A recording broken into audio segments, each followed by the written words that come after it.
বাবু, আমাকে 1000 টাকা দিবি? কি করবেন আপনি টাকা নিয়ে এত? কালকেই তো আপনাকে আমি 500 টাকা দিলাম। তুমি কিরকম ভাবে কথা বলছো মায়ের সাথে? তো আর কিভাবে কথা বলবো ওনার সাথে? তোমার তো আরেকটাও তো ভাই আছে নাকি?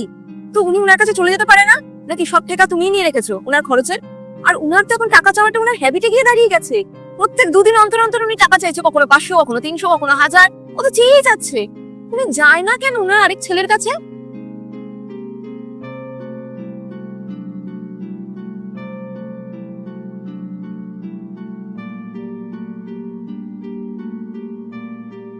হ্যালো, কেমন আছো? হ্যাঁ, আমি ভালো আছি। আজকে হঠাৎ আমার কথা মনে পড়লো? আমি ভাবছিলাম যে তোমার ভালোবাসার শাশুড়িকে তোমার কাছে 2 দিনের জন্য পাঠাই। না না, আমার বাড়িতে এখন পাঠিও না। আসলে আমার বাবাও এসে থাকার জন্য। এখন পাঠালে না আমি খুব প্রবলেমে পড়ে যাবো গো। এখন একটু ম্যানেজ করে নাও, অন্য কোনো সময় পাঠিও।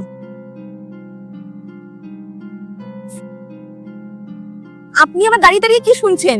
দেখুন, কোনো ছেলের বউ আপনাকে রাখতে চাইছে না। উফ, ভালো লাগে না। কেন আমাদের ঘাড়ের উপরে পড়ে রয়েছেন? ওল্ড এজ হোমে তো চলে যেতে পারেন নাকি? আমরাও একটুখানি বাঁচি।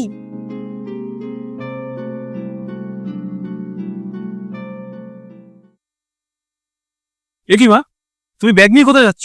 আমি চাই না আমার জন্য তোর আর বৌমার মধ্যে ঝামেলা হোক। আমার কি ভাগ্য দেখ, আমার আর এক ছেলে আমাকে রাখতে চাইছিল।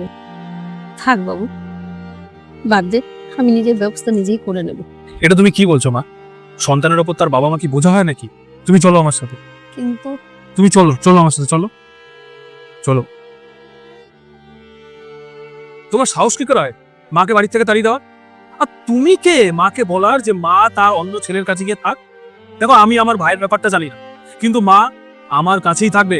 কারণ আমি আমার ভাইয়ের মতন নয় যে আমার মাকে রাখবো না। আমি যতদিন বেঁচে আছি মা আমার সাথেই থাকবে। এরপর যদি কোনোদিনও তুমি মায়ের সাথে এরকম ভাবে কথা বলেছো বা এরকম কোনো কাজ করেছো, তাহলে কিন্তু আমাদের মধ্যে কোনো সম্পর্ক থাকবে না। আমার মাই আমার কাছে সব। চলো মা।